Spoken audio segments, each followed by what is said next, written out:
ये हमारी बॉडी में होने वाला वो प्रोसेस है जो कि लाइफ टाइम चलता रहता है और इसी प्रोसेस की वजह से हम जिंदा रह पाते हैं। हम तकरीबन 1 मिनट में 12 से 20 दफ़ा सांस लेते हैं। इस सांस लेने के दौरान हमारे इन्वायरमेंट में से हमारी बॉडी में पाए जाने वाले सेल्स को ऑक्सीजन मिल पाती है। ठीक इसी तरह से हमारी बॉडी से कार्बन डाइऑक्साइड भी बाहर निकल पाती है। अब इस सारे प्रोसेस यानी कि रेस्पिरेशन में जो ऑर्गन सबसे ज़्यादा इंपॉर्टेंट रोल प्ले करते हैं वो हैं हमारे लंग्स यानी हमारे फेफड़े।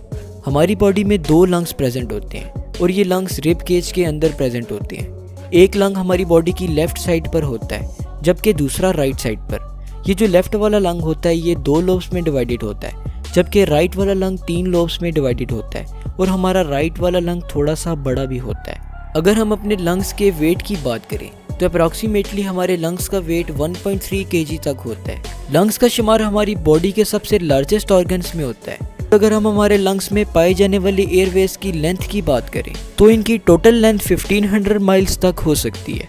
एक एवरेज एडल्ट ह्यूमन के लंग्स अपने अंदर 6 लीटर्स तक एयर को होल्ड कर सकते हैं। चलिए जानते हैं कि हमारे लंग्स काम कैसे करते हैं और कैसे हमारे ब्लड में से कार्बन डाइऑक्साइड को रिमूव करके ऑक्सीजन को ऐड करते हैं।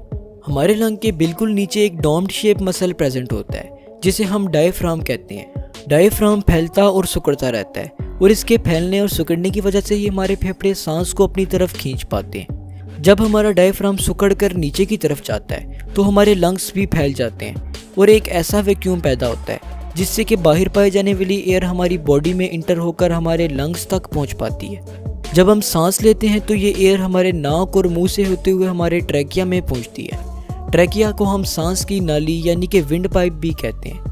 ट्रैकिया आगे जाकर 2 पार्ट्स यानी लेफ्ट और राइट ब्रोंकाई में डिवाइड हो जाती है।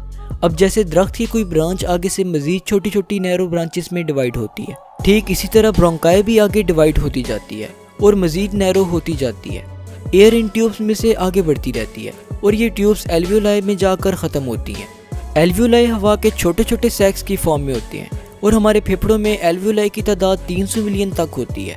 एल्वियोलाई में ऑक्सीजन एयर से निकलकर एल्वियोलाई की वाल्स के जरिए से हमारे ब्लड में ऐड हो जाता है और फिर ये ब्लड ऑक्सीजनेटेड होकर सीधा हमारे दिल की तरफ जाता है।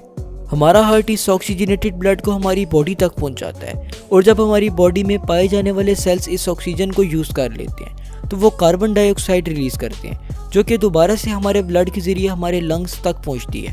अब जब डायफ्राम वापस फैलता है तो हमारे लंग्स सिकुड़ जाते हैं जिससे कि हम CO2 गैस को अपनी बॉडी से बाहर निकाल देते हैं जिसे हम एक्सहेलेशन कहते हैं और इस तरह ये प्रोसेस हमारी पूरी ज़िंदगी के दौरान चलता रहता है।